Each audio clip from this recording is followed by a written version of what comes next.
प्यार तोर झूठा सब रहे रे सुना अखिया से लोरा बहे प्यार तोर झूठा सब रहे दिल दुखाइले बेवफा भइले ते तब बनइले दोसर के बलम खाके का सहमावा ते नानी भइले रे बचपन के प्यार हमर भूल काहे गइले रे जोर सिलवा दिहल गम तोहरा बिना जीले हम जोर सिलवा दिहल गम तोहरा बिना जीले हम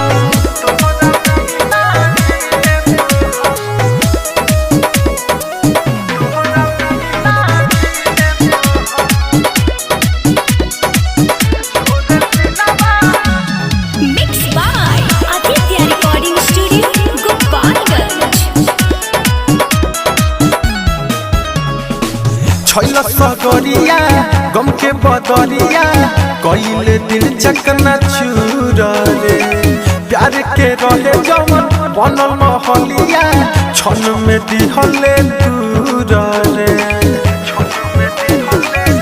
सुना छैल सगरिया गम के बदरिया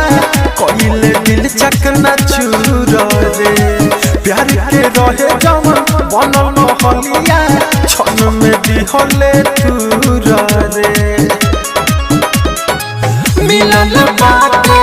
जवन दरदिया कहब नाही होई कम जोर सिलवा दिहले गम तोहरा बिना जीले हम जोर सिलवा दिहले गम तोहरा बिना जीले हम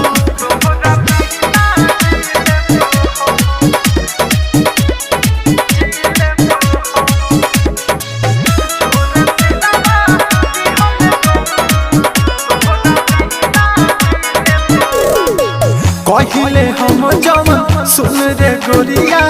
दे दे हमके जहर रे कके खत्म दे नाम हमर तब जइहे दोसरा के घर रे कहिले हम जवन सुन रे गोरिया दे दे हमके जहर रे कके खत्म दे नाम हमर तब जइहे दोसरा के घर रे